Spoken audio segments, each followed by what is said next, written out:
ose dire que la réaction du gouvernement a été parfaite. Parce que le gouvernement a été capable de réactivité, de communication, d'organisation spéciale et d'une implication totale à travers le territoire. La réactivité n'est vérifiée par aucun fait. La communication gouvernementale n'est vérifiée par aucun fait. L'organisation spéciale du gouvernement dont nous parle M. Chanda Tomé, elle est complètement surgie de son imagination. Les Camerounais n'ont pas vu leur gouvernement à leur côté. Le chef suprême du pouvoir exécutif, chef de l'État, ayant d'ailleurs brillé par son absence immédiate, s'étant éclipsé, laissant ouvertes les supputations sur une vacance du pouvoir présidentiel et le risque que, si le peuple s'endort, une succession de gré à gré ne s'organise à la tête de l'État, au mépris de la pseudo-constitution qu'on a là et au mépris des attentes et des aspirations démocratiques du peuple camerounais. De quoi parle M. Chanda Tomé? On lui pose une troisième question. Le journaliste insiste, mais il y en a qui estiment que le gouvernement ne fait pas assez. Voilà ce qu'on dit à M. Chanda Tomé. Savez-vous ce qu'il répond, cet individu?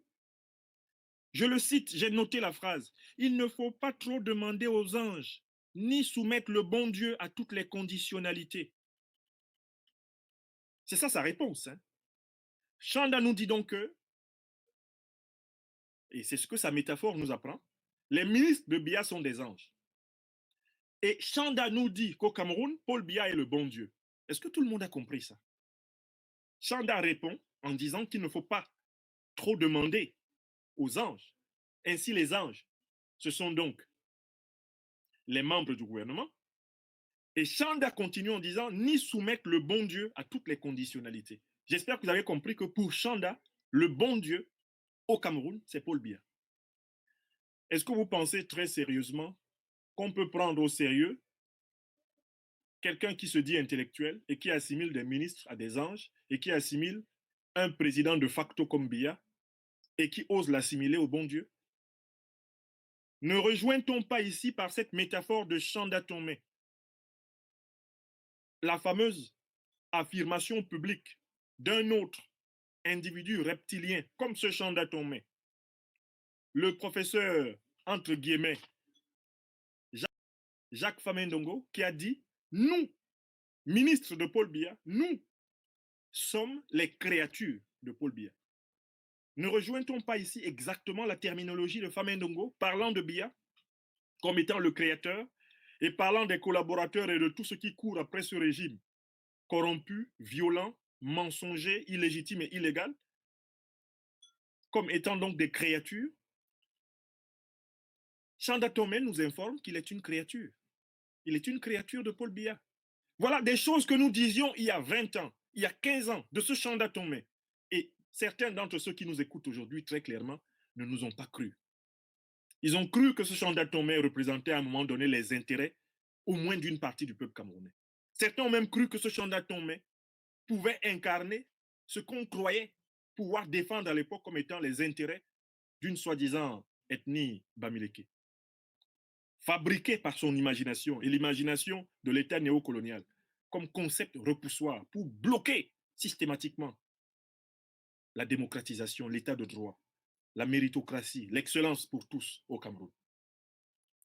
Le voici Chanda Tomé qui vous dit que Paul Biya est le bon Dieu. Le voici donc Chanda Tomé qui vous dit que les ministres de Biya sont des anges. Quand vous regardez la tête d'Atangandji, c'est un ange que vous voyez? Non. Quand je regarde objectivement Atangandji, je vois un démon. Parce qu'Atangandji, parce que les ministres de ce gouvernement et parce que Paul Biya se comporte envers le peuple camerounais comme des ennemis se comportent envers des ennemis. Ce gouvernement est un gouvernement d'ennemis du peuple camerounais. C'est un gouvernement qui maltraite les Camerounais. C'est un gouvernement qui détourne les richesses publiques des Camerounais. C'est un gouvernement qui brutalise les Camerounais. C'est un gouvernement qui ne respecte pas l'expression souveraine des Camerounais à travers des processus démocratiques, des processus électoraux fiables. C'est un gouvernement anti-camerounais. Par conséquent, en réalité, la bonne métaphore, si Chanda Tomé avait encore le courage de revenir à une certaine appréciation élémentaire des 40 dernières années de souffrance que ce pays a connu, c'est un gouvernement qui s'inspire davantage du principe de diabolicité du principe démoniaque que du principe divin ou du principe angélique. Alors, quand il se permet de le féliciter, Chanda Tomé poursuit son outrage. Il poursuit son outrage à l'histoire, il poursuit son outrage à la raison. Il félicite un gouvernement qui est issu de l'élimination du leadership indépendantiste du pays.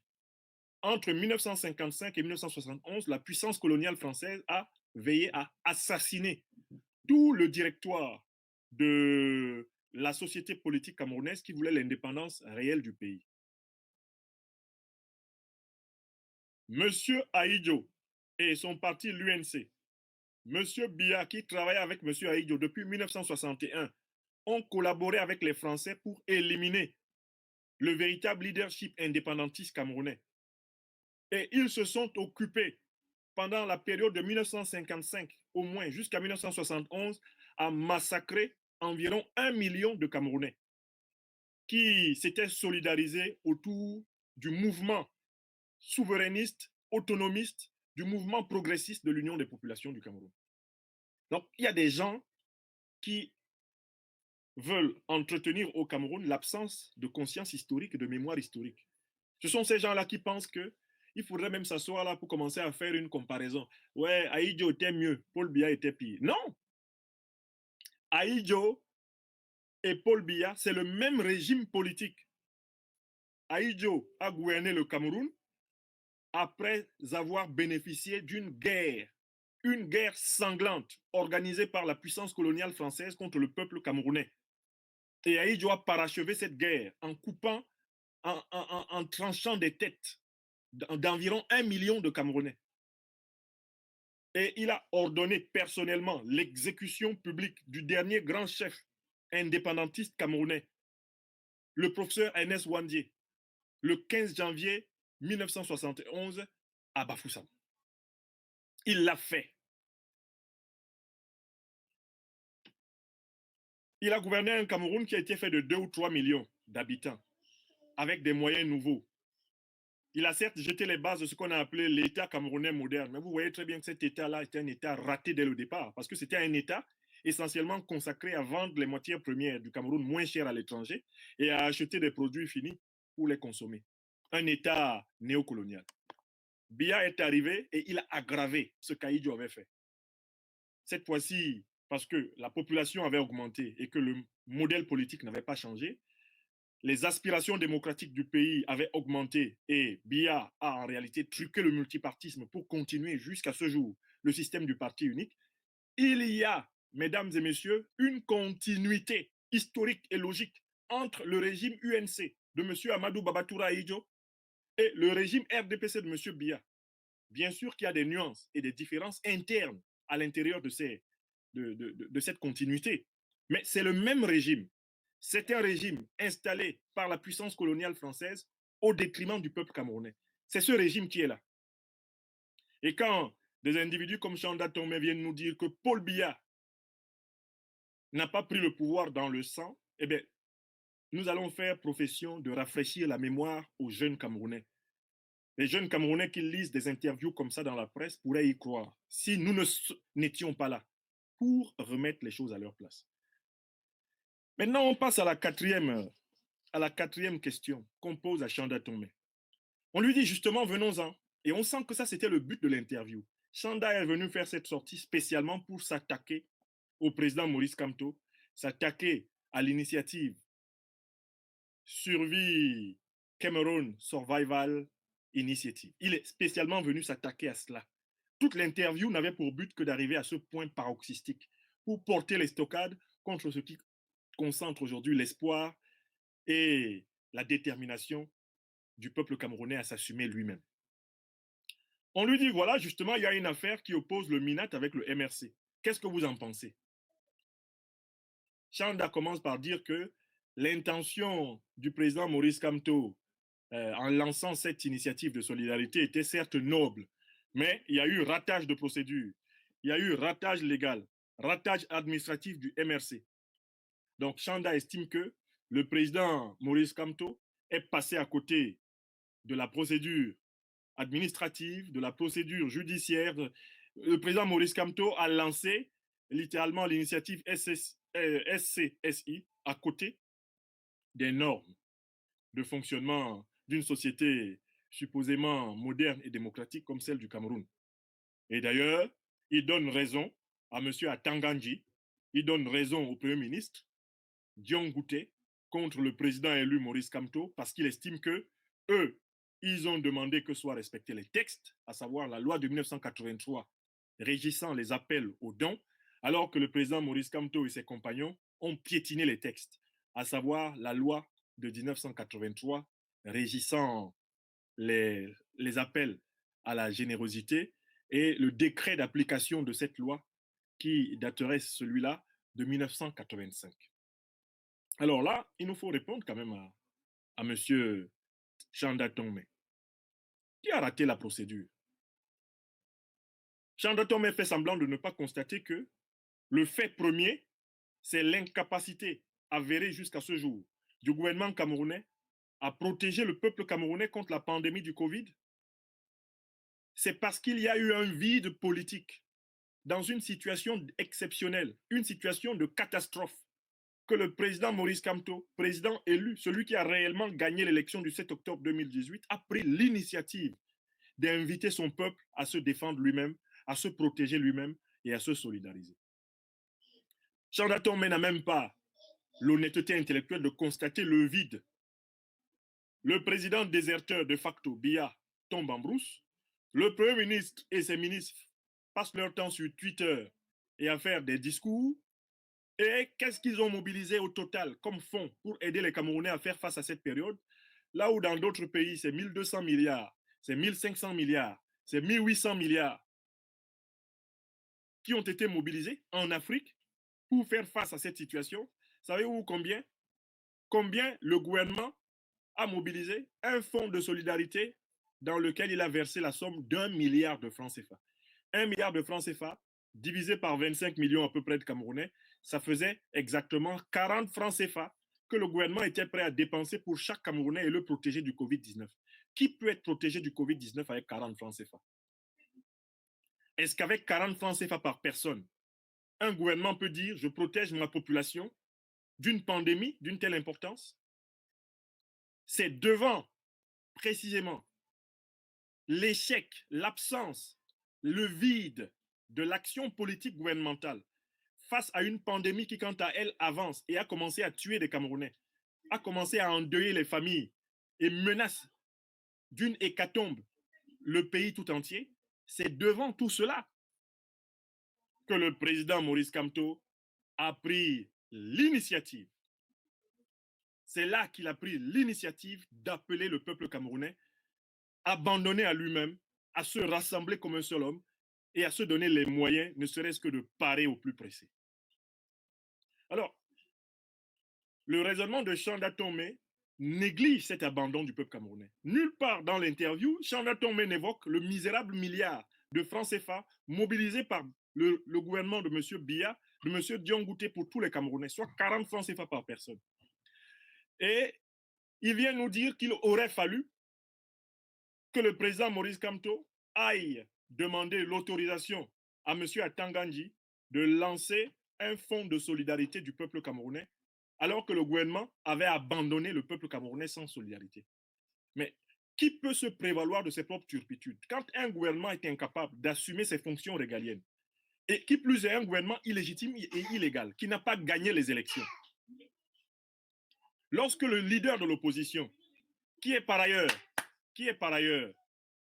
le président, le président de droit du pays, si le droit avait été respecté et dit, quand il appelle à une initiative de solidarité de cette nature, comment M. Chanda peut faire comment peut-il faire une analyse dans laquelle il n'y a aucune place pour montrer les lacunes du gouvernement? Quelle procédure a été lâchée?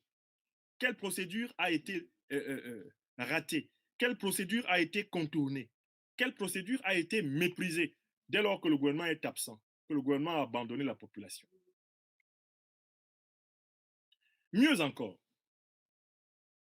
M. Chanda Tongme prétend que le président élu, le professeur Maurice Kamto aurait fait un ratage légal, administratif et tout ce qu'il veut. D'abord, je commence par rappeler que du point de vue de la maîtrise de la science administrative, M. Chanda Tomé est un enfant de cœur devant le professeur Maurice Kamto. Le professeur Maurice Kamto lui enseigne la science administrative, les yeux fermés et même en plein sommeil. Et Chanda serait encore amené, lui dont la plume pataude, les livres complètement indigestes ne marqueront jamais esprit véritablement formé dans ce Cameroun et dans ce monde. Chanda Tomé, en matière de sciences administratives, n'a pas l'once d'un début de compétence pour faire valoir quoi que ce soit devant le professeur Maurice Kamto. Connaît-on M. Chanda Tomé? Parmi les spécialistes du droit public camerounais, M. Chanda Tomé est-il une référence? Où est-il une référence? Internationale? Universitaire? Du droit public camerounais? M. Chanda Tomé. Donc, le président Maurice Kamto, qui non seulement en la matière est largement le professeur de M. Chanda Tomé, eh bien, il est largement le professeur de la quasi-totalité de ce gouvernement. Ce n'est pas M. Atangandji qui s'assurait à un banc meilleur que M. Chanda Tomé si le président, le professeur Maurice Kamto, se mettait à parler de sciences administratives. Le professeur Maurice Kamto a rappelé l'autre jour, le 7 avril, le 3 avril, dans son allocution, il avait déjà rappelé que c'était au nom des principes généraux du droit, au nom des conventions internationales auxquelles l'État du Cameroun a librement adhéré, convention qui prévoit le droit des peuples de se défendre, de disposer d'eux-mêmes, le droit des peuples à la survie, le droit des peuples au sursaut quand ils se sentent menacés. C'est là-bas qu'allait s'inscrire, dans ces principes universels, éthiques et moraux, mais du droit international des peuples, c'est là-bas qu'allait s'inscrire en réalité la légitimité de son initiative. Qui plus est, sur le plan national, qui est M. Chanda Tomé pour contester la légitimité politique et historique du président Maurice Kamto lorsqu'il faut prendre une telle initiative? Qui est M. Chanda Tomé? J'ai appris qu'il est président d'une affaire là. J'ai noté le nom de son parti. Mouvement populaire pour le dialogue et la réconciliation. MPDR, PMDR. Que représente ce mouvement-on? Que représente cet olubrius de mouvement, cet epsilon de mouvement dans la scène politique camerounaise? Je n'en connaissais même pas l'existence avant d'avoir lu en réalité cette interview du 11 avril. Combien de Camerounais connaissent l'existence de ce mouvement? Et on verra tout à l'heure que l'un des arguments de M. Chanda Tomé est de dire que Maurice Kamto serait en perte de vitesse parce qu'il n'est pas allé aux élections législatives et municipales avec le MRC. Bon, alors le MPDR de M. Chanda Tomé, lui, a eu l'occasion d'aller le 9 février aux élections. Il a gagné combien de mairies? Il a gagné combien de postes de députés? Il a gagné combien de postes de sénateurs, M. Chanda Tomé, avec son parti de boîte d'allumettes? Donc, je reviens ici toujours sur cette question numéro 4. Affaire entre le MINAT et le président Maurice Kamto. Très sérieusement, si le MINAT avait raison, pourquoi la lettre que M. Atangandji a écrite à la banque Afriland, pourquoi est-ce que cette lettre n'a pas déclenché la fermeture du compte de la SCSI? Pourquoi la banque Afriland n'a pas exécuté les volontés d'Atangandji? Si Atangandji avait raison. Pourquoi Atangandji se sent obligé aujourd'hui d'écrire une lettre à son collègue des finances pour que son collègue des finances, qui est le ministère de tutelle des banques au Cameroun, que son collègue des finances éventuellement écrive une lettre à la direction d'Afriland? Pourquoi? Si donc en matière de procédure, le gouvernement camerounais était sérieux, lorsque le gouvernement, je pense le 17 mars, a annoncé la création de son soi-disant fonds de souveraineté à 1 milliard, 40 francs CFA par Camerounais, est-ce que le gouvernement a demandé et obtenu une autorisation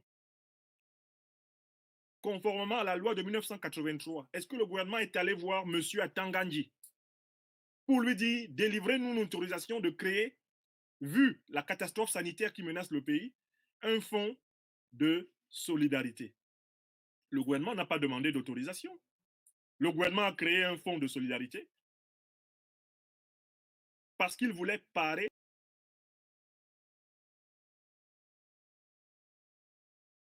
à la situation exceptionnelle, à la situation de catastrophe sanitaire, à la situation d'urgence.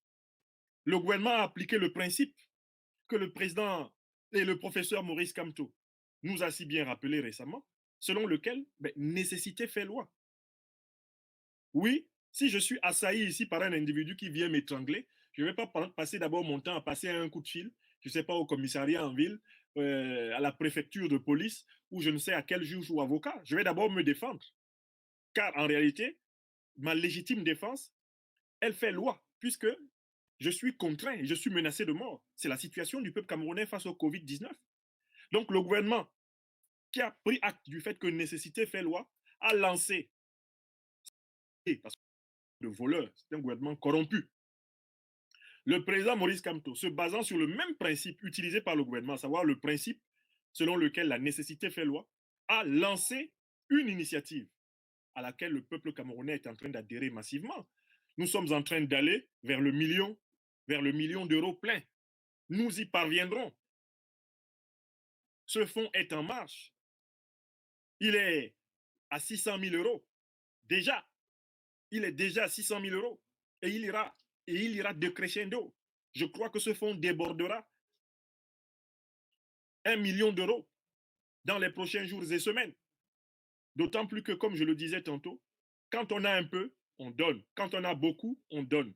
Nous devons donner en marée haute et donner en marée montante, en marée descendante pour le pays.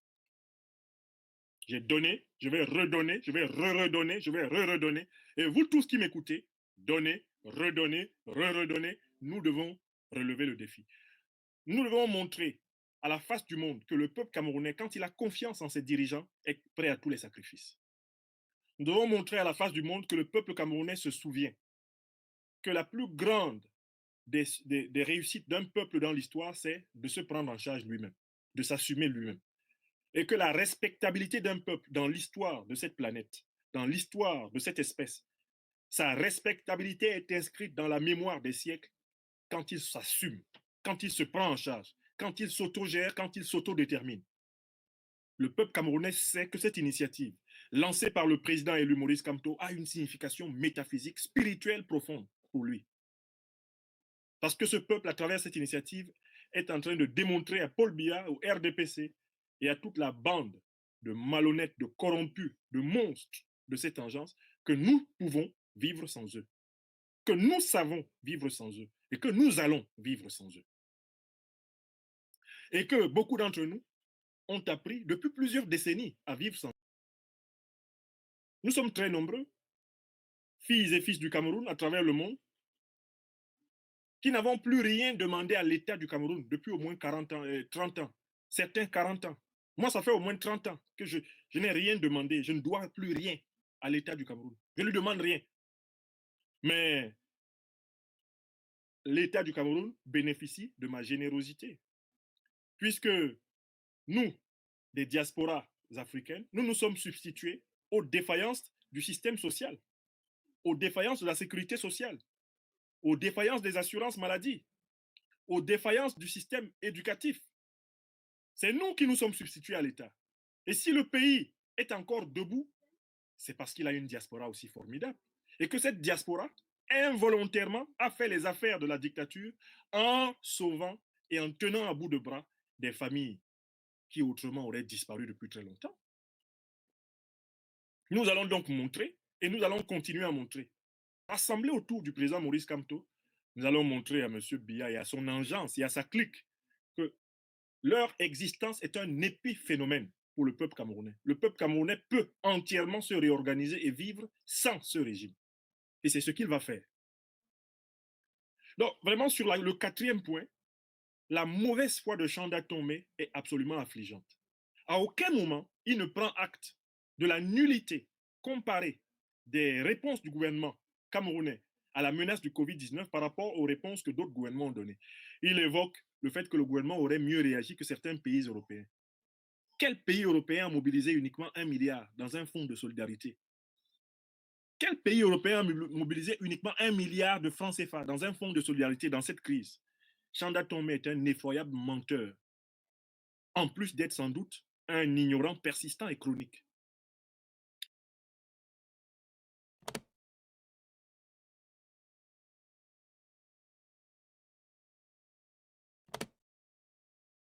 Je dis bien que c'est faux.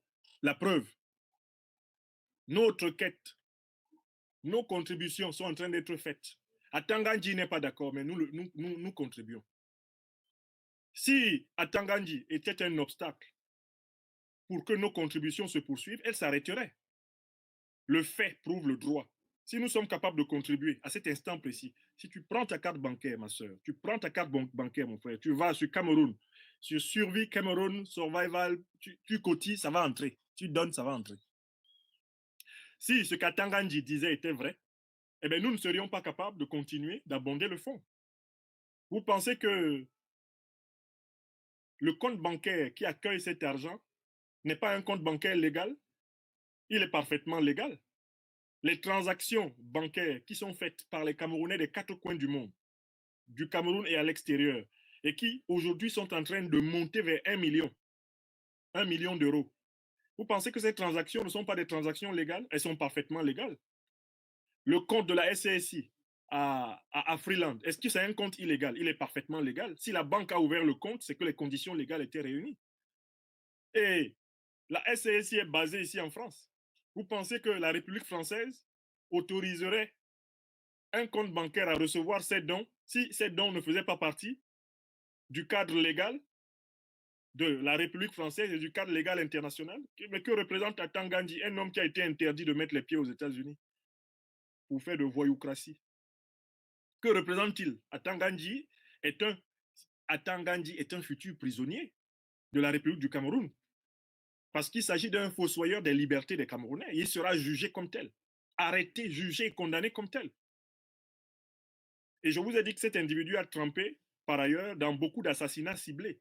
Il a organisé des crimes crapuleux au nord-ouest et au sud-ouest pour tenter de diaboliser les résistants ambazoniens. Atangandji sera arrêté, jugé pour tous les crimes qu'il a organisés. Les dizaines de milliers de morts du Cameroun anglophone, il y a la part d'Atangandji. Il y a un immense procès national et international qui attend Atangandji. Et c'est Atangandji, vous voyez quelqu'un de sérieux aller demander son autorisation à un vulgaire criminel comme Atangandji? Parce que le président Maurice Kamto est un homme d'anticipation. Il a voulu associer des représentants de l'administration BIA à l'intérieur de toutes les instances de la société. Il savait qu'ils allaient refuser. Vous pensez que Maurice Kamto est un enfant? C'est un homme tellement réfléchi. Maurice Kamto, notre président, savait que le régime RDPC allait refuser d'envoyer des représentants. Et il savait que quand le régime là allait refuser, nous, on allait continuer. C'est ce qu'on appelle l'art de la tactique et de la stratégie. Maurice Kamto n'est pas tombé d'un arbre avant-hier. Il a été 7 ans au gouvernement de Biala, donc il le connaît bien. Quand il a demandé que les représentants de l'administration soient associés à la SCSI, Maurice Kamto, dont l'esprit dialectique est difficilement doublable, Maurice Kamto savait que Biya allait refuser. Mais comme Biya a refusé, on a donc la preuve que son administration ne veut pas accompagner le peuple camerounais dans son effort de survie. Donc on va continuer sans eux. C'est aussi simple que ça. Tu es menacé dans ta maison. Tu sens que le feu qui brûle ta maison pourrait brûler la maison du voisin. Bon, tu appelles le voisin, tu dis, viens m'aider à éteindre le feu ici, parce que toi-même, ta maison risque d'être prise. Le voisin dit non. Bon, toi, tu fais tout pour que le feu quitte ta maison. Le peuple camerounais ne va pas passer son temps à chercher à savoir où se trouve Paul Biya. Le peuple camerounais va récupérer donc sa souveraineté, c'est tout. Paul Biya n'est plus là, non? Il a disparu, non? Il n'y a pas de problème. La place du pouvoir étant vacante, le peuple, qui est donc le souverain en République, récupère son pouvoir. Est-ce que c'est compliqué? Il s'agit vraiment d'une logique binaire très simple. Si le pouvoir faisait son travail, le peuple ne serait pas obligé de se rassembler autour de son chef légitime, le président de droit, le président des jours, Maurice Kamto, pour lancer cette initiative. C'est parce que le régime de facto, le régime usurpateur et arrogant qui veut absolument conserver le pouvoir, mais qui ne sait même plus quoi faire du pouvoir, n'a pas été capable de faire son travail, que le peuple a confié le travail à celui qui peut le faire et qui veut le faire, c'est-à-dire au président élu et à tous ses compagnons, issus d'ailleurs de tous les milieux de la société camerounaise. Je vous rappelle que SCSI, ce n'est pas le MRC. Le MRC est l'une des organisations qui encourage cette initiative, mais ce n'est pas le MRC. Moi, je ne suis pas membre du MRC, mais je suis engagé dans l'organisation SCSI. En tant que donateur, je suis engagé. En tant que conseiller du président du comité de gestion, je suis engagé. En tant que théoricien, je suis engagé. En tant que mobilisateur, parrain, incitateur, je suis engagé. Je suis ici. Portez-moi plainte. Portez-moi plainte. Ça ne va pas aller quelque part. Comme on dit dans mon deuxième pays à Abidjan, ça ne va même pas quelque part, vos plaintes. Vous criez pourquoi? Bon, vous avez crié il y a une semaine, on est passé à 600 000 euros. Vous allez encore crier, on va monter à 700 000. Vous allez crier. Je pense que le gouvernement nous rend énormément service. Ce gouvernement fantoche, cette bourgeoisie comprador et prédateur nous rend énormément service. Continuez à crier. Avec le président Maurice Kamto, nous, on avance. Pendant que vous criez, on avance. Pendant que vous criez, on rassemble les moyens. Pendant que vous criez, nous sommes déjà en train de fabriquer les masques. Pendant que vous criez, nous allons donner les masques aux Camerounais. Pendant que vous criez, nous, on sera en train de distribuer des gels hydroélectriques au Cameroun, hydroalcooliques aux Camerounais. Pendant que vous allez d'être en train de crier là, nous, on sera en train de distribuer des conseils, des kits aux Camerounais. Pendant que vous serez en train de crier, on sera en train de reprendre le Camerounais et par le peuple camerounais. Et un matin, pendant que vous serez en train de crier, on va vous prendre, on va vous demander, venez maintenant répondre devant les tribunaux populaires de la révolution citoyenne camerounaise. Là où vous allez comprendre. Continuez à vous plaindre. Nous, on avance. On ne parle plus trop. On avance. Nous agissons. Le gouvernement n'est pas là. Le gouvernement a fui. Paul Biya a fui. Soit il est caché dans son bunker en Vomeka, soit il est dans un état comateux, soit il est mort. Nous continuons la mobilisation du peuple camerounais. Et si vous tentez une succession de gré à gré, eh bien le peuple camerounais prendra la rue et vous vous écroulerez immédiatement. C'est aussi simple que cela. Si nous distribuons les masques aux Camerounais, que vous empêchiez de distribuer les masques, les Camerounais vont eh bien, se défendre contre vous. Si nous distribuons des gels hydroalcooliques aux Camerounais pour se nettoyer les mains, ou de l'eau, ou des soins, et que vous veniez empêcher cela, les Camerounais vont s'occuper de vous. Ce n'est pas compliqué. On ne va même pas se cacher pour distribuer hein, au carrefour, dans tous les carrefours du pays. On va s'arrêter. Servez-vous, peuple camerounais. Nous, on est là pour vous défendre.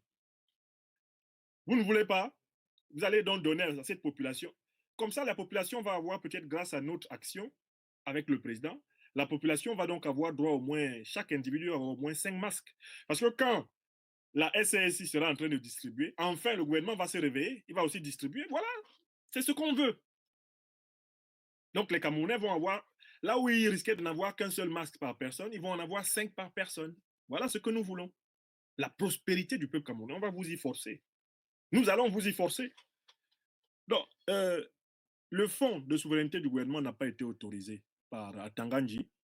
On ne voit pas non plus pourquoi Atanganji devrait autoriser eh bien, le fonds de solidarité de la SCSI. Il n'autorisera rien, on ne lui demandera rien. On s'en fout de lui. Il faut que ce soit clair, Chanda Tomé. À Tanganji, on ne lui demandera rien. Et la preuve qu'on ne lui demande rien, c'est que nous continuons. Actuellement, le fonds continue. Chanda Tomé nous dit qu'il n'y a pas de preuve de la défaillance du gouvernement. Chanda Tomé est tout simplement un être méphistophélique. Il n'y a pas de preuve de la défaillance du gouvernement, mais je répète une fois de plus, les Camerounais n'ont pas reçu de masques gratuits. Les Camerounais n'ont pas reçu tous sur toute l'étendue du territoire national des gels hydroalcooliques. Les Camerounais n'ont pas reçu des tests de dépistage sur toute l'étendue du territoire national. Les Camerounais n'ont pas reçu des aides financières pour ceux d'entre eux qui sont les plus vulnérables pour faire face à cette période. Beaucoup sont tombés dans le chômage technique et n'ont rien reçu en compensation. De nombreuses petites et moyennes industries, petites et moyennes entreprises camerounaises sont en train de fermer et ne reçoivent jusqu'ici rien du gouvernement. Donc, en réalité, que M. Chanda Tomé ose dire que le gouvernement n'est pas défaillant, cela veut dire qu'il est vraiment l'un des artisans de la destruction quotidienne du peuple camerounais. Cela vous révèle qui est Chanda Tomé de longue date. Quelqu'un qui a toujours été là pour produire et injecter dans la société camerounaise des idées qui paralysent le progrès, la naissance de la conscience nationale, la construction de l'état de droit pour tous, la construction de la République, la construction d'une citoyenneté égalitaire, exemplaire, la constitution d'institutions redevables devant le peuple. Non, non, non. Il a toujours été de ces forces qui travaillent pour freiner tout cela. Nous le dirons plus précisément à la fin.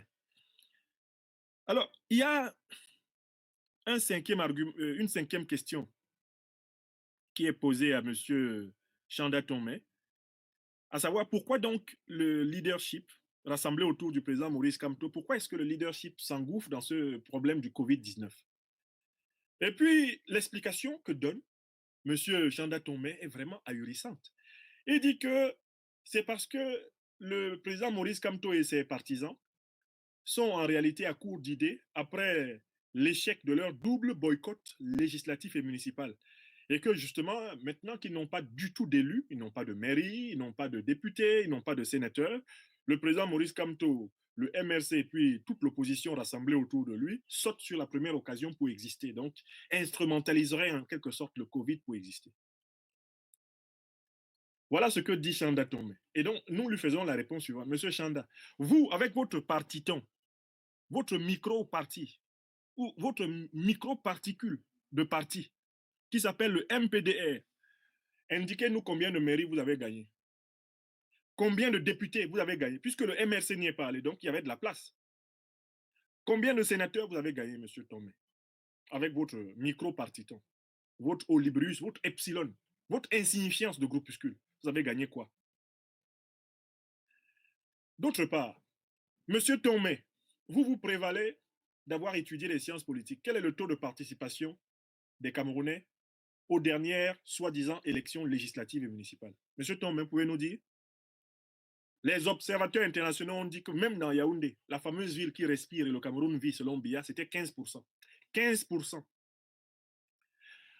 Sur le plan national, c'était 10% de taux de participation. 10%. 10% de Camerounais ont participé à cette mascarade. L'appel au boycott lancé par le président élu Maurice Kamto a été massivement suivi. Monsieur Chanda Tomé est bien témoin du fait que l'administration a empêché les candidats de l'opposition de déposer leur candidature. Monsieur Chanda Tomé sait très bien que la loi électorale actuelle est une loi absolument inique, injuste. Monsieur Chanda Tomé sait très bien que ELECAM, l'actuel organe électoral, est entièrement à la botte du RDPC. Monsieur Chanda Tomé, qui prétend avoir étudié les sciences politiques et avoir été un intellectuel critique de la société, peut-il se permettre de cautionner un régime qui maîtrise à 99% l'organe électoral, modifie à sa guise la loi électorale, empêche les candidats de l'opposition de s'inscrire dans la compétition électorale? Est-ce que M. Chanda Tomé peut encore faire valoir un doctorat en sciences politiques après avoir soutenu un régime aussi ordurier, un régime aussi archaïque, un régime aussi démoniaque? Non. Monsieur Chanda Tomé, vous n'avez pas le niveau de vos diplômes allégués. Et il faut qu'on s'inquiète des conditions dans lesquelles vous les avez obtenus. Car en effet, quand on voit comment vous pensez à la manière d'un débrouillard, comment vous pensez par bricolage, comment vous pensez par précipité, comment vous pensez par confusion et par superficialité, on ne peut que s'inquiéter des conditions dans lesquelles vous avez constitué votre CV. Je jette sur votre CV un sérieux soupçon.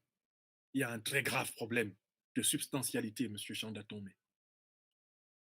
Je m'étais intéressé à regarder un peu votre production en 2008,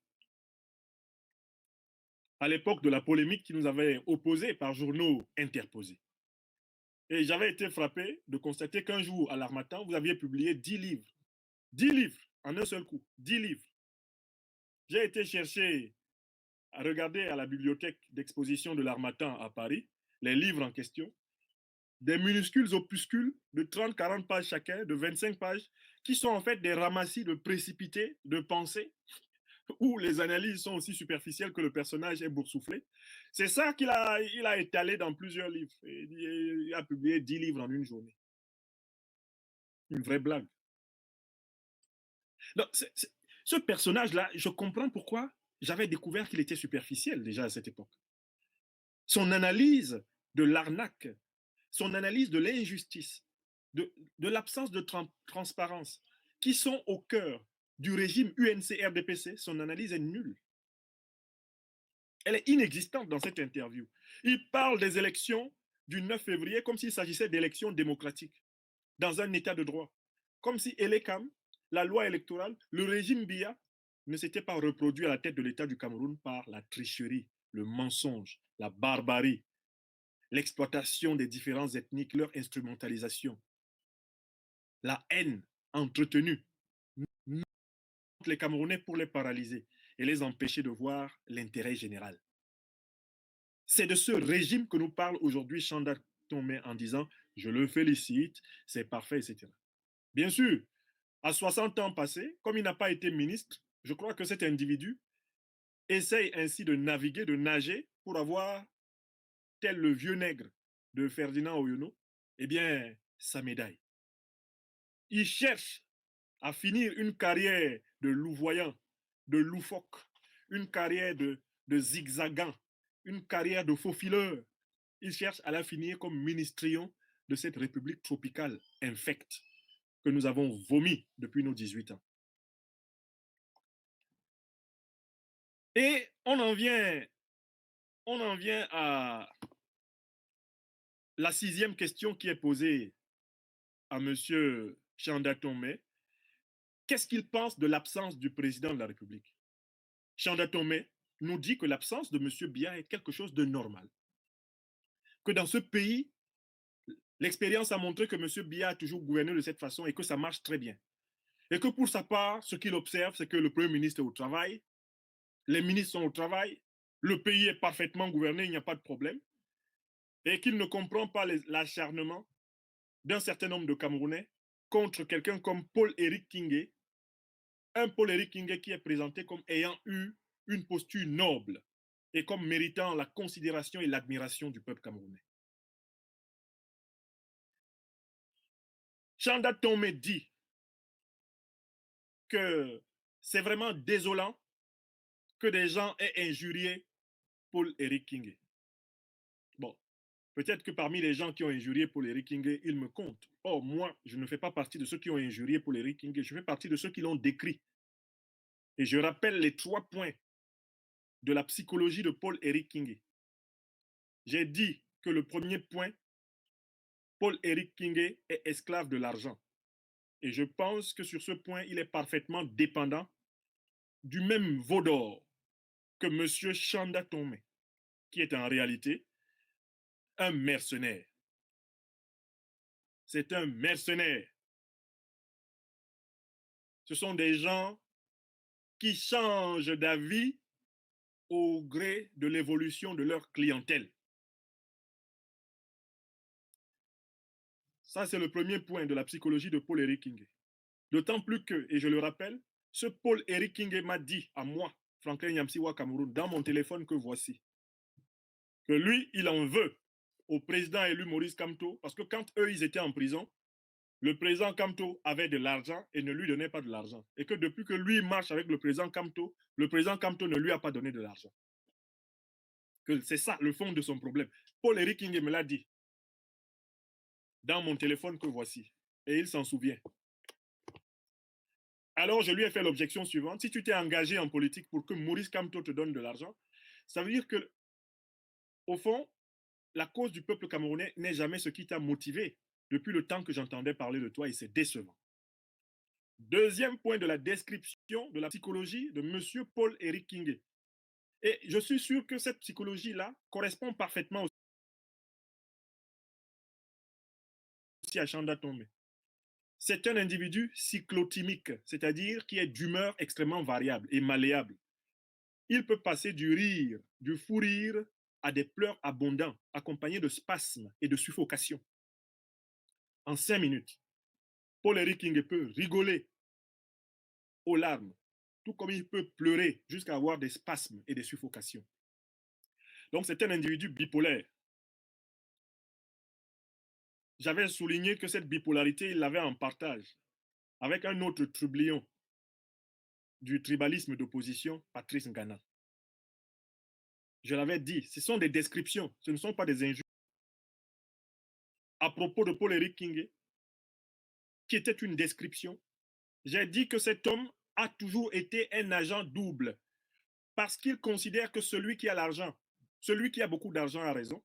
Et comme le pouvoir Biya est celui qui a le plus d'argent au Cameroun, puisque c'est un pouvoir qui est assis sur l'argent public camerounais depuis 40 ans, Paul-Éric King a beau donner l'impression d'être opposant au régime Biya, il finit toujours par le servir, lui qui est de toutes les façons issu et membre inamovible du RDPC. Paul-Éric King finit toujours par servir le pouvoir Biya parce que le pouvoir Biya a plus d'argent au Cameroun que les autres, puisque son Dieu, c'est l'argent. Et on voit très bien que ce trait de caractère du pouvoir de monsieur, ce trait de caractère de Paul-Éric King est partagé par monsieur Chanda Tomé. Le flair des traces de l'argent du pouvoir détermine aujourd'hui un discours de Chanda Tomé qui nous présente le régime de Biya comme étant un régime parfait. Qui nous dit tranquillement que Paul Biya est quoi? Un père, un grand-père et un patriarche qu'on doit laisser tranquille. Oui, beaucoup d'argent est passé par là.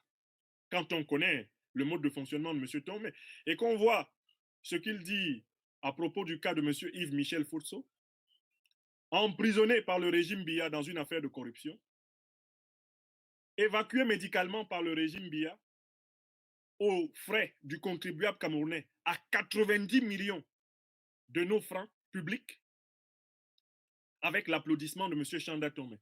Alors que les Camerounais qui n'ont même pas l'ombre d'un soupçon de la fortune que détient toujours M. Yves Michel Fosso ne bénéficient même pas de traitement dans un hôpitalon d'arrondissementon. Ne bénéficient même pas d'un petit comprimé de Nivaquine.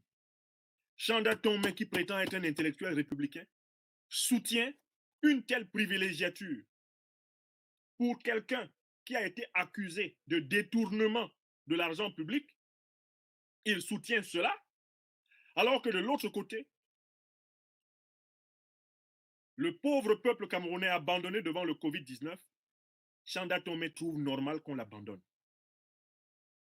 Donc, on voit très bien que cet individu de Chanda Tomé court précisément derrière ses intérêts. Et ses intérêts sont l'argent roi, comme Paul-Éric King. Et d'ailleurs, c'est pour cela qu'il le défend. Ses intérêts sont de slalomer en fonction des humeurs du pouvoir. Ses intérêts sont en réalité d'être un agent objectif du système et du statu quo postcolonial et néocolonial camerounais. Ce n'est pas un hasard s'il soutient Paul-Éric King, c'est qu'ils ont les mêmes maîtres. Mais là où je suis choqué, quand je lis cette interview de M. Chanda Tomé, c'est quand je vois M. Chanda Tomé dire qu'il se plaint de ce que M. Paul-Éric King aurait été insulté. Et Chanda Tomé dit ceci de tous les partisans proches et lointains du président Maurice Kamto. Voici les mots qu'il utilise. Il dit que ce sont des fous. Il dit que ce sont des écervelés, des gens qui n'ont pas de cerveau. Il dit que ce sont des illettrés au vrai. Parce que tout ceci, entre autres, aurait critiqué la communication brouillonne de la ministre Madeleine Tchouente, ministre chargée de la recherche scientifique. Chanda Tomé se permet de dire que ceux qui ont critiqué Mme Tchouente sont des fous, sont des écervelés, sont des illettrés au vrai. Et il se plaint de ce qu'on ait insulté l'un des plus grands insulteurs de la racaille politique camerounaise qui ait jamais existé, à savoir Paul-Éric King. Voyez-vous, les méthodes de M. Tomé sont typiquement celles des espions du RDPC, du régime postcolonial camerounais. Ils font exactement le contraire de ce qu'ils vous disent. Et ils vous disent qu'ils ne le font pas. Oui, je recommence. Chanda Tomé remplit les caractéristiques parfaites des agents doubles du régime camerounais. Ce sont des gens qui font exactement le contraire de ce qu'ils vous disent et qui vous disent qu'ils ne le font pas.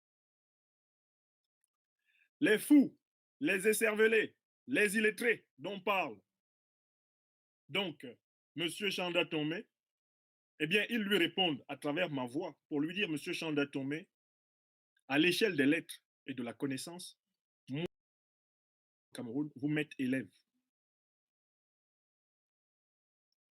À l'échelle de la profondeur spirituelle, de l'engagement citoyen pour le Cameroun, vous êtes mon élève. Et dans n'importe quel joute, dans un espace médiatique régulé, vous ne vous en sortirez pas vainqueur d'un débat avec quelqu'un comme moi. Je vous en avais donné une petite expérience en 2008, lors de la polémique qui nous opposa, lors de l'instrumentalisation que vous faites de l'appartenance au groupe ethnique Bamileke. Vous en aviez bavé, vous aviez promis que tous les malheurs et tous les enfers de la terre me tomberaient dessus. Heureusement, le temps a montré que vous vous étiez trompé et il continuera à le montrer. Mais pour traiter de fous, d'écervelés, d'illettrés, ceux qui marchent avec le président Maurice Kamto, il faut que vous oubliez qu'en réalité, vous êtes quelqu'un de très mal formé. Vous êtes un homme sans structure. Vous êtes un homme sans cohérence. Chanda Tomé, vous vous êtes battu pour la démocratie au Cameroun? Vous prétendez cela? Non. Quand on se bat pour la démocratie, on ne soutient pas une telle dictature. Chanda Tomé, vous vous êtes battu pour que le Cameroun soit un état de droit? Quand on se bat pour un état de droit, on n'accompagne pas des voyous dans le pillage de la fortune publique. Chanda Tomé, vous vous êtes battu pour qu'il y ait égalité dans ce pays? Si vous vous battiez pour qu'il y ait égalité dans ce pays, vous n'auriez pas tenté d'opposer le reste du Cameroun contre nos frères et sœurs de l'ethnie Bamileke. Vous n'auriez pas fait ça si vous étiez pour l'égalité entre les Camerounais. Chanda Tomé, qui êtes-vous? Vous êtes un imposteur. Vous êtes un ennemi de l'union du peuple camerounais. Vous êtes un ennemi de l'état de droit au Cameroun. Vous êtes un ennemi de la démocratie au Cameroun. Et aujourd'hui, vous vous affichez comme un ennemi de l'initiative de solidarité que le peuple camerounais, rassemblé autour de son leader légitime, moral et spirituel, le président Maurice Kamto, est en train de mener. Et à ce titre, puisque vous déterrez la hache de guerre, vous, Chanda Tomé, contre le peuple camerounais, je vous apporte déjà un début de réponse. Le peuple camerounais vous répondra à la hauteur de votre prétention. Puisque vous dites que les Camerounais n'ont pas le droit de s'organiser pour s'acheter des masques et ne pas mourir de la pandémie du Covid, que les Camerounais n'ont pas le droit de s'organiser pour s'acheter des gels hydroalcooliques pour se protéger de la pandémie, que les Camerounais n'ont pas le droit de se donner les moyens de se soigner d'urgence, que les Camerounais n'ont pas le droit d'accéder à un système de santé digne de ce nom. Parce qu'il faudrait attendre que l'énergumène d'Atangandji soit content et d'accord. Les Camerounais prennent acte, à travers la réponse que je vous donne, du fait que vous vous inscrivez dans le camp d'en face de ceux qui veulent leur mort. Les Camerounais prennent acte du fait que leur disparition par centaines, par milliers, pour vous, compte pour du beurre. Du moment que on assure la paix à celui que vous appelez votre père Biya, votre grand-père Biya, votre patriarche qu'on doit laisser tranquille. Les Camerounais prennent acte du fait que la chute de Biya sera la vôtre. Et que votre chute et celle de Biya sont désormais liées dans l'espace public camerounais. L'acte que vous avez posé est un acte qui clarifie le camp auquel vous appartenez et vous serez traité comme tel. Car il s'agit là d'une analyse logique avec des conséquences que vous n'avez peut-être pas calculées. Vous qui prétendez savoir lire l'histoire et qui ne voyez pas le tapis de l'histoire glisser sous vos pas. La ministre qui a dit que nous sommes tous morts si le coronavirus repasse dans les pangolins, etc. Cette ministre-là, vous dites que c'est une très grande scientifique. Pourquoi? Parce que c'est la toute première pharmacienne du Cameroun. Qui vous a dit que parce que quelqu'un est pharmacien, qui vous a dit que quand on est docteur en pharmacie, ça veut dire qu'on est chercheur? Vous pensez qu'il suffit d'être docteur dans une discipline quelconque de l'université pour être chercheur? Bon, Madame Twente, vous dites que c'est donc une chercheure. Qu'est-ce qu'elle a trouvé? Est-ce que Madame Twente pourrait communiquer auprès du peuple camerounais pour qu'on sache ce qu'elle a trouvé? Bon, nous produisons des concepts. Hein. En tant que philosophe, je produis des concepts pour faire comprendre l'histoire, pour faire comprendre l'homme, pour faire comprendre la société. Si vous cherchez, vous allez trouver mes concepts. Les philosophes sont là pour produire des notions intellectuelles permettant d'éclairer les citoyens. C'est notre travail. Faire de la philosophie, c'est produire des concepts ayant pour but d'éclairer, d'animer la vie critique de son temps et d'approfondir la conscience spirituelle de l'homme. Ça, c'est mon travail. Et les œuvres existent. Romans, poésie, essais philosophiques, conférences, tribunes, colloques. Et ce que je suis en train de faire là, c'est ça mon travail. Madame Twente est connue dans quoi? Elle a fait quoi? Pour que si on la critique, parce qu'elle est nulle en communication politique et qu'elle ne sait même pas mettre en valeur les rares idées scientifiques qui traversent son cerveau, vous veniez traiter les gens de quoi là? De fous, de cervelets, d'illettrés? Madame Twente n'est pas digne de diriger la recherche scientifique du Cameroun. Elle n'en est pas digne. Fut-elle docteur en pharmacie? Il y a des docteurs en pharmacie plus brillants qu'elle, de toute génération, plus brillants qu'elle, et que vous ne connaissez pas. D'une part. Et d'autre part, j'insiste pour dire, il ne suffit pas d'être docteur de l'université pour être chercheur. Il y a beaucoup de docteurs de l'université qui ne cherchent plus rien, qui ont eu les diplômes pour avoir du travail. Donc, de quoi vous nous parlez? Suffit-il d'avoir un titre de docteur pour être chercheur? L'exposé que Mme Twente a donné aux Camerounais de l'évolution du Covid-19 à travers le monde était un exposé brouillon. Madame Twente aurait dû écouter, si elle n'en a pas, ou chercher des conseillers en communication politique, des conseillers en communication scientifique, des conseillers qui lui permettent de tenir de manière structurée, rigoureuse, cohérente ces éléments de langage. On ne s'adresse pas à un peuple en utilisant des formules du genre hein, si le virus là quitte à Paris, ça monte dans l'avion et puis ça arrive à Yaoundé ici, et puis ça va dans la chauve-souris, et puis ça monte dans le pangolin, c'est qu'on est mort. Un responsable politique et un responsable scientifique, un scientifique chevronné ne s'exprime pas comme Madame Twente. Acceptez la critique, même quand vous dépendez des jetons des membres de ce gouvernement corrompu, Monsieur Chanda Tomé. Vous courez après leurs jetons dans Yaoundé. Ils vous font des cadeaux. Comment pouvez-vous considérer que la communication de la ministre de la Recherche scientifique est à la hauteur de l'histoire même des sciences naturelles camerounaises? N'y a-t-il pas des sujets camerounais plus brillants que Madame Twente? N'aurait-elle pas été bien plus maligne de regarder même peut-être parmi ses conseillers dans son ministère, voire le plus capé d'entre eux de l'envoyer comme porte-parole, puisqu'elle ne sait pas mettre en ordre ses idées et qu'elle ne sait pas donner le sentiment qu'elle a maîtrisé le syllogisme, c'est-à-dire l'art du raisonnement correct et exprimé comme tel? Ce qui se pense bien s'énonce clairement. Et les mots pour le dire, ce qui se conçoit bien s'énonce clairement, et les mots pour le dire arrivent aisément. Madame Twente, dans ses prestations, a indiqué un désordre dans les opérations de conception. Ces opérations conceptuelles sont floues. Elle a indiqué et exprimé une confusion dans ses opérations d'expression. Son expression n'est pas fluide. Et enfin, Madame Twente a montré un déficit de conscience de l'impact communicationnel de ses énoncés. Hein, c'est qu'on est tous morts.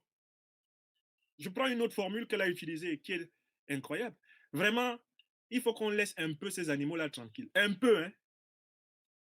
Donc, les pangolins et les chauves-souris qui ont des coronas, il faut juste les laisser un peu tranquilles. Donc on peut aussi encore manger un peu. Un peu. C'est une ministre de la Recherche scientifique qui s'exprime comme ça. Il faut qu'on les laisse un peu tranquilles. Dans une situation de guerre sanitaire, d'urgence sanitaire, la communication consisterait à dire, comme dans beaucoup d'autres pays, la consommation de ces animaux est strictement interdite. On pourrait ajouter, prudemment peut-être jusqu'à nouvel ordre, mais strictement interdite. Non, il faut qu'on les laisse un peu tranquilles. Et vous voulez qu'on laisse une dame aussi décalée, coupée du métier de la communication politique et de la communication scientifique, vous voulez qu'on la laisse représenter le Cameroun? Est-ce que vous savez la honte que les natifs du Cameroun ont ressentie à travers le monde avec cette vidéo de Madame Chouente qui tourne? Alors, j'en profite pour parler un peu à mon jeune frère Steve Fa, qui est chargé de laver et de rendre propre toutes les conneries du régime sous une forme humoristique. Et je dois le reconnaître, parfois très intelligente. Steve Fa, les vidéos que tu fais là, jeune frère, elles sont très originales. Je t'en félicite pour la qualité, l'effort de communication, l'effort d'à propos. Et puis, tes vidéos ont quelque chose de très intéressant, c'est qu'elles nous permettent de plonger dans le vécu de la société quotidienne, avec beaucoup d'humour et d'à propos. Mais Steve Fa, il faut que les Camerounais sachent que ta communication est une communication biaisée. Il y a une ligne éditoriale dans toutes tes vidéos qui consiste à tout faire pour donner l'impression que ce gouvernement-là est intelligent. Ce gouvernement est malin. Je n'ai pas du tout aimé la dernière vidéo dans laquelle tu essayes de présenter Madame Chouente comme une femme tellement intelligente. Et les Camerounais comme des idiots qui n'ont rien compris, qui n'ont pas compris que les pangolins, les chauves-souris étaient des agents pathogènes possibles. Steve, il faut arrêter de te moquer de l'intelligence camerounaise. L'intelligence critique camerounaise est capable de voir même dans les entourloupes d'une vidéo d'humour le fait que tu es à Yaoundé, tu fais tout pour plaire aux gens qui détiennent actuellement le pouvoir. Quand ils vont changer, tu vas aussi tout faire pour plaire aux nouveaux. Tu me rappelles un personnage en Côte d'Ivoire là-bas qu'on appelle Laurent Dona Fologo, celui qui a dit que il n'a jamais vu quelqu'un qui ne s'en va pas sécher ses habits là où il y a le soleil étant le pouvoir. Steve Fa, tu aimes trop sécher tes habits là où il y a le pouvoir. Je sais que tes vidéos marchent aussi grâce à la pub. Ça, c'est bien. Tu vends des pages de pub. J'aime beaucoup ce moment-là où il y a le petit qui est caché derrière toi. Tu lui dis, ah, petit, qu'est-ce qu'on fait maintenant? Et puis, tu lui dis, tu ignores quoi? C'est la pub. Bon, Steve Fa, il vaut mieux vivre de cette pub-là. Peut-être, ça, c'est beaucoup plus correct. D'accord? Mais arrête de lécher le cul de ce régime. Parce qu'à force de le lécher, tu vas tomber avec lui.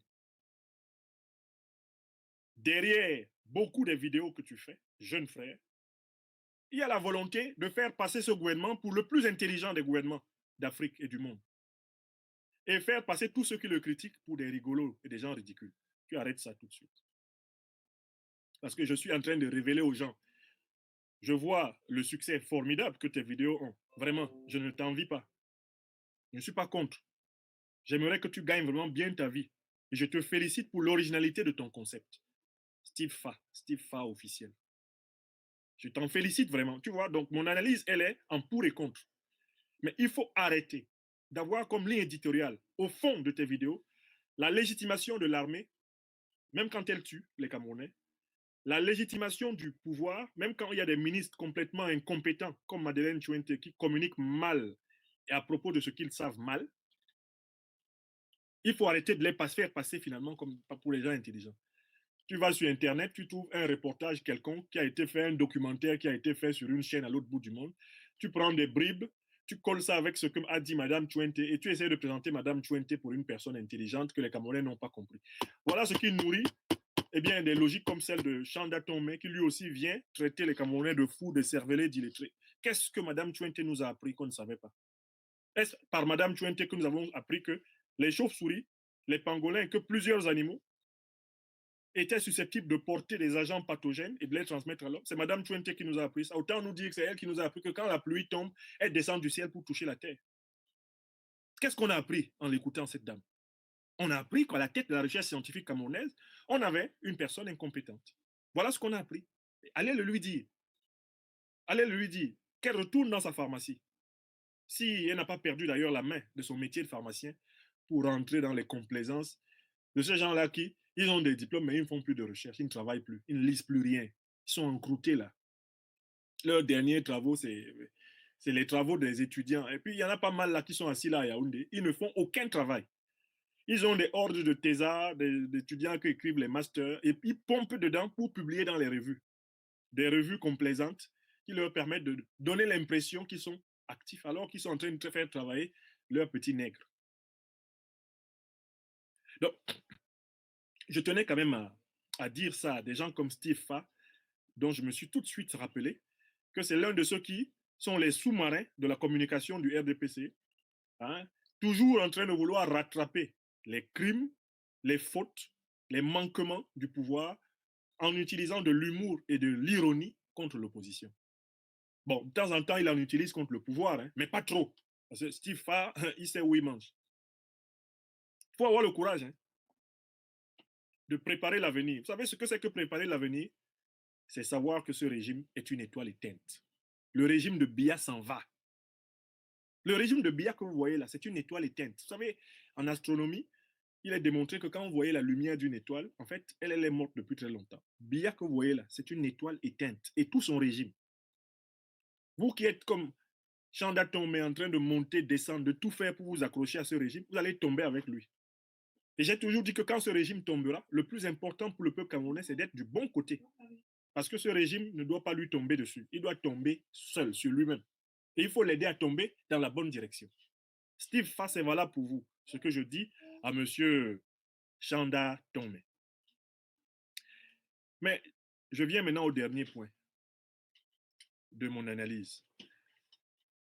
Chanda Tomé dit que l'opposition camerounaise serait en train de sortir de son long sommeil éthylique. J'espère que Chanda Tomé ne croit pas que quand il dit long sommeil éthylique, l'usage du mot éthylique fait oublier qu'il est en train de traiter le président Maurice Kamto, ses compagnons et toute l'opposition camerounaise de soulards. C'est bien ça, non? Mais Chanda Tomé, y a-t-il un pouvoir plus éthylique que le pouvoir Biya? N'est-ce pas ce pouvoir qui est capable, en une seule réception, au palais de l'unité, de boire 1,6 milliard Y a-t-il un pouvoir qui soit moins grand consommateur d'alcool et de toutes sortes de vapeurs suspectes que le pouvoir Biya? Que vous servez, vous, Chanda Tomé?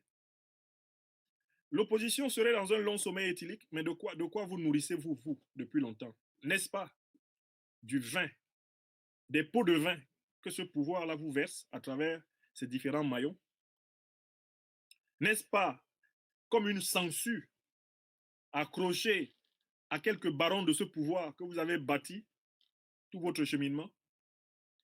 Quand vous n'alliez pas faire financer votre entreprise d'exploitation frauduleuse du nom des Bamileke par quelques hommes d'affaires perdus qui croyaient avoir trouvé un bon cheval, de quoi avez-vous vécu?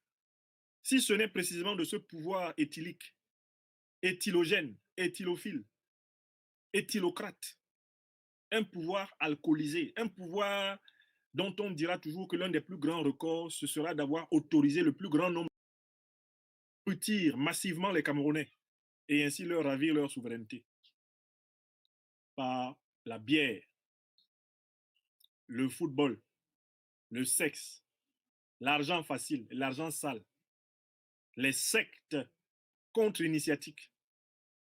N'est-ce pas comme cela que ce pouvoir a exploité et manipulé le peuple camerounais depuis plusieurs décennies? Et c'est vous qui venez de traiter l'opposition camerounaise incarnée par le président Maurice Kamto d'opposition qui est dans un long sommeil éthylique. Une fois de plus, votre petit parti là, MPDR, Chanda Tomé, votre parti a combien d'élus? On vous a laissé aller le 9 février à l'élection royale que Biya vous offrait. Vous avez eu combien d'élus dedans? L'opposition, soi-disant, la fameuse opposition que je n'appelle pas opposition, car il s'agit en réalité d'une... Ce sont des partis de position, ce ne sont pas des partis d'opposition. Hein? Toute cette bande-là qui est allée à la mascarade du 9 février, ce ne sont pas des partis d'opposition. SDF, le parti de mon jeune frère Cabral Libi, tous ces gens-là, ce sont des positionnés, ce ne sont pas des opposants. Ce sont des positionnés, ce ne sont pas des opposants. Donc vous, MPDR, Mouvement populaire pour le dialogue et la réconciliation, vous avez eu combien d'élus dans cette soi-disant extraordinaire campagne électorale? pour qu'on ne dise pas que le MPDR est un parti proprement éthylique, un parti en réalité complètement opiomane, un parti en réalité même qui aurait été nourri à la substance qu'utilisent les prêtres vaudous pour zombiser certaines personnes. Est-ce que votre parti là n'est pas une bande de zombies? Là où vous pensez que l'opposition rassemblée autour du président Kamto est constituée de gens qui sont dans un sommeil éthylique. Mais c'est triste. Avez-vous oublié que M. Biya est arrivé au pouvoir avec une horde de soulards? Avez-vous oublié la tête que faisait Jean Assoumoumve, ancien directeur général de la Société nationale des hydrocarbures, la SNH? Avez-vous oublié de qui on dit dans ce pays-là que la consommation est son affaire, si ce n'est pas le régime RDPC? Dans quel état sont les militants du RDPC à la moindre sortie de réunion depuis des décennies? Combien de militants du RDPC n'a-t-on pas ramassé dans des caniveaux? Combien ne sont pas morts de coma alcoolique? Combien n'a-t-on pas vu s'entretuer, s'entreblesser pour s'arracher des sardines et des bières, empocher des morceaux de viande dans leurs pantalons, dans leurs jupes et dans leurs caleçons? Mais, monsieur Chanda, vous servez un pouvoir sardinard qui est un pouvoir sale, un pouvoir obscène, un pouvoir grossier. Et c'est vous qui parlez de sommeil éthylique? Sommeil éthylique? Y a-t-il pouvoir dans l'histoire du Cameroun qui a eu plus affaire à l'éthanol que le pouvoir Biya? C'est l'hôpital qui se fout de la charité. Et donc, je voudrais enfin venir à un Chanda Tomé qui nous dit qu'il faudrait que nous ayons du respect pour le gouvernement actuel parce que Motazé, Famen Dongo, Mama Fouda, entre autres, étaient majors de leur classe. Mais Chanda Tomé, vous étiez major de quelle classe? Commençons par vous. Vous étiez major de quelle classe? Chanda. Vous savez que Motazé, Famen, etc. étaient majors. Bon, moi qui parle là, j'étais major. Mes camarades sont là. Moi qui parle là, j'étais major. Et dans l'histoire du Cameroun, je suis le 3e agrégé de philosophie. Agrégé français de philosophie. Je suis le 3e. Historiquement. D'accord? Après Guillaume Bouélé, Joseph Ngoué, moi, numéro 3.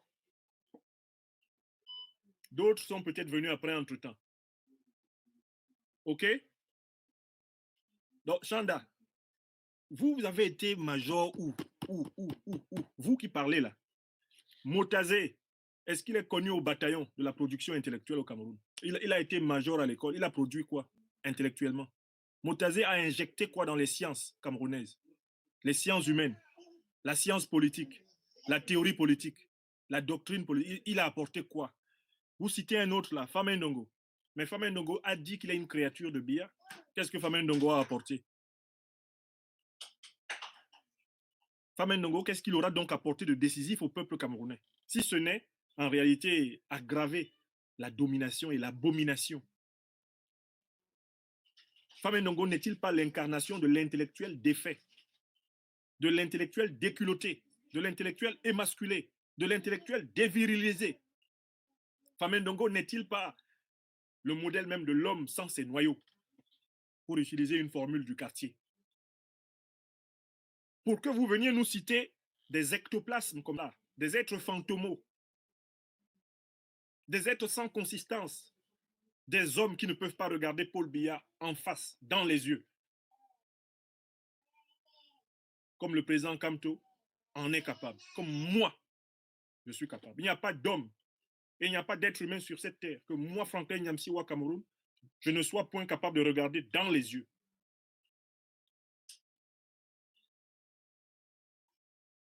Vous citez ces individus-là, un groupe de reptiliens comme ça, c'est ce groupe-là que vous proposez aux Camerounais comme des modèles parce qu'ils ont été majors à l'école. Ils ont été majors à l'école. Les Camerounais qui vont mourir du Covid-19, est-ce qu'ils ont besoin de savoir qui a été major à l'école?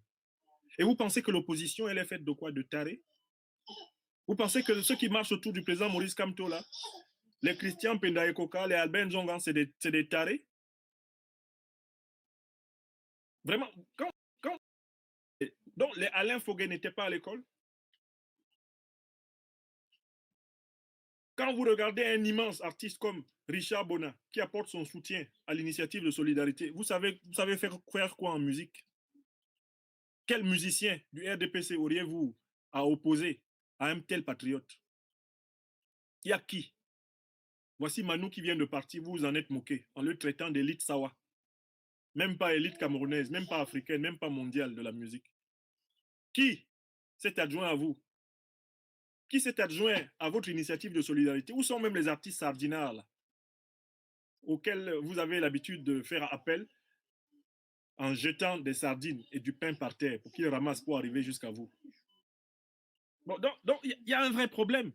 Motazé, Famendongo, Mamafouda, comment vous pouvez oser citer des noms comme ça quand on parle de science, on parle de l'esprit, on parle de l'élévation intellectuelle au Cameroun?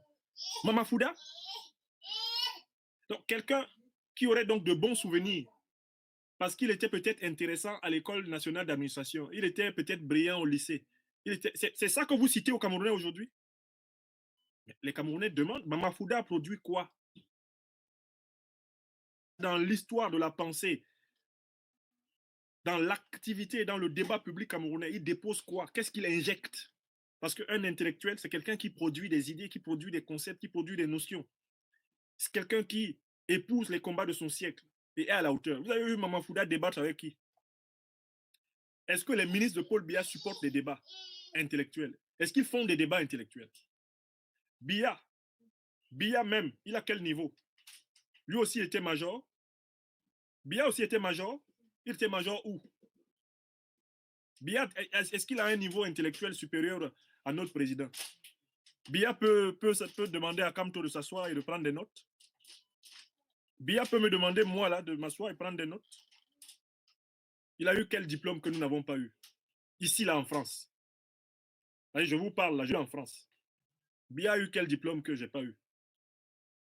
Pour que vous le citiez, et puis la bande qui l'accompagne. La diaspora camerounaise est remplie de gens brillants dans tous les domaines. Vous parlez de quoi? Vous savez combien de médecins camerounais spécialisés il y a dans le monde? Combien d'ingénieurs camerounais en tout domaine il y a dans le monde? Et qui se reconnaissent dans le président Maurice Kamto? Attendez, vous allez voir cette armée de l'ombre surgir des entrailles du Cameroun mondial. Vous allez voir ce que vous allez voir, puisque vous nous cherchez. Vous connaissez? Dans ce monde-là, je suis allé l'autre jour au Canada, à Calgary. J'y ai rencontré une diaspora camerounaise de cadres brillants dans le domaine des hydrocarbures, en tout domaine, travaillant dans des groupes de pointe dans le domaine des hydrocarbures. Vous allez venir avec qui là-bas? Moutazé, Famendongo, Famendongo qui ne sait même pas aligner une phrase en anglais. Sa science peut sortir d'où?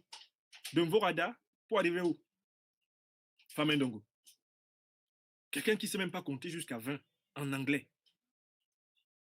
C'est eux que vous citez, ces gens-là? Ah, ils étaient brillants à l'école.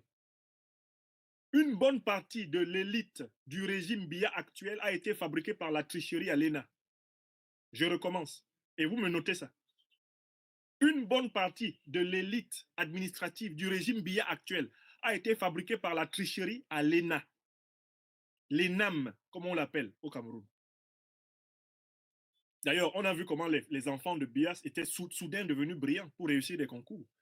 Alors qu'on voit les tweets qu'ils écrivent sur Internet et on voit leur niveau réel dans leurs tweets. Ils sont tous de... Ils vont passer des concours qu'on trouvait truqués.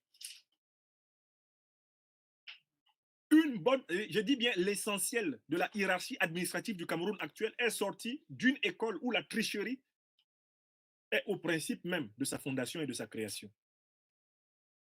Oui, beaucoup sont sortis de l'ENAM, qui sont brillants, qui sont devenus préfets, sous-préfets, mais beaucoup de ceux qui en sont sortis aussi sont le fruit de la tricherie, du tribalisme d'État.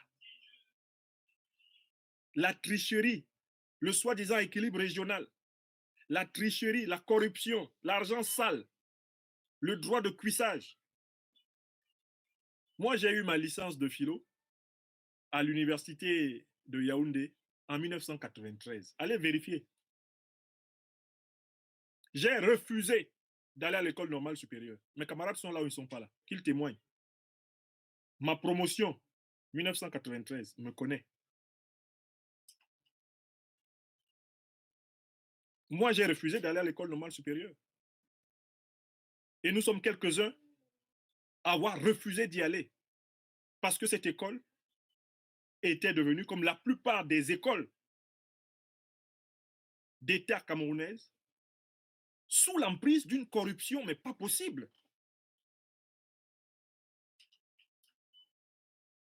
Des Camerounais brillants ont pu, heureusement, sortir de ces écoles, malgré les conditions terribles dans lesquelles ils furent formés. Je leur adresse un vibrant hommage ici, car je ne veux pas verser le bébé et l'eau du bain. Mais quel Camerounais passé par les écoles, les grandes écoles du Cameroun, ne témoignera pas du pouvoir terrible de la corruption, de la barbarie tricheuse du régime Biya, de la honte, de la grossièreté, de la bassesse que Biya et ses créatures ont fait régner dans les institutions de haute formation et de recherche du peuple camerounais. Quel Camerounais n'en a pas un témoignage personnel? Il faudrait peut-être que j'ouvre un jour une page spéciale Facebook où les Camerounais viendront juste témoigner de ce qu'ils ont vécu au CUS, ce qu'ils ont vécu à l'école d'ingénieurs, ce qu'ils ont vécu à l'ENS, ce qu'ils ont vécu. Si les Camerounais libérés de la peur viennent s'exprimer, il y aura des évanouissements collectifs ici. Et c'est de là-bas que sortent ces gens-là, les Motazé, les Mamafouda, ces gens-là. Et puis, vous vantez avec quoi? Des gens qui ont été promus à coup de tricherie et qui se sont félicités eux-mêmes. Mais autant se placer sur la colline, tu appelles ton nom, après tu cours en bas, tu réponds. Voilà le système de promotion de Biya. Donc, Chanda Tomé, pour conclure, est quelqu'un qui avait fait son fonds de commerce dans la radicalisation de l'exploitation du ressentiment des Camerounais du groupe Bamileke. Je vous ai déjà expliqué dans plusieurs conférences comment le colon français, en situation d'infériorité numérique au Cameroun, a utilisé les différences ethniques pour paralyser la naissance du mouvement nationaliste, pour paralyser la naissance de la conscience nationale camerounaise. Je vous ai déjà expliqué ça dans plusieurs vidéos. L'Ouest Cameroun, qui est une terre formidable de diversité, de richesse culturelle et humaine, cet Ouest-là a été l'objet d'une stratégie de saucissonnage par le colonialisme français pour empêcher la construction d'une identité camerounaise transethnique, transtribale. Les Français ont sorti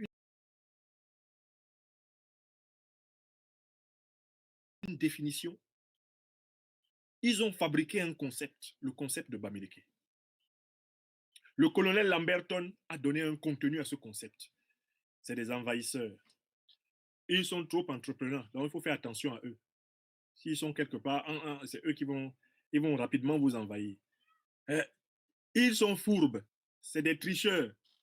Ils sont dangereux. Il ne faut pas que ces gens-là émergent. S'ils émergent, nous, Français, nous allons perdre le Cameroun. Ça, c'est Lamberton. Au nom de l'administration coloniale française, qui est en train de théoriser le Bamileke tel que le colon voulait que les Camerounais le perçoivent. Ils ont donc créé une ethnie de toutes pièces. Là où il y a des Baham, il y a des Banganté, il y a des Batoufam, il y a des Bana, il y a des Bangoulap. Non, ils ont fabriqué un concept et ils les ont mis dedans. Et toute cette formidable population camerounaise de la région montagneuse a été progressivement stigmatisée à la demande et sous les instructions du colon français pour empêcher que les Camerounais de l'Ouest, les Camerounais du littoral, les Camerounais du Sud, les Camerounais du Nord se fédèrent dans un puissant mouvement d'union nationale. On a fabriqué dans le même temps l'ethnie dite du nordiste. Aïdjo a énormément travaillé à fabriquer l'ethnie nordiste, qui n'a jamais existé. comme ethnie, hein, en tant que telle. Hein. Tout comme l'ethnie Bamileke, là, c'est une invention coloniale. Hein. Ils ont inventé l'ethnie nordiste. Là-dedans, on a mis pêle-mêle le Fulbe, le Haoussa, le Tika, toute personne d'ailleurs qui est musulmane, nordiste. Donc, du coup, il y a des Bamoun qui se retrouvaient nordistes. Il y a des Bassa qui se retrouvaient nordistes parce que, ils sont musulmans. On a mis là-dedans le Mundan, le Tupuri. On a mis l'arabe quoi Nord. On a fabriqué l'ethnie nordiste. Et on l'a imposé aux Camerounais. On s'est mis à l'appeler le nordiste, le Wadjo, etc. Le Kaiwalai. Le mangeur de Goro. On a fabriqué ça, on a mis ça dans la tête des Camerounais.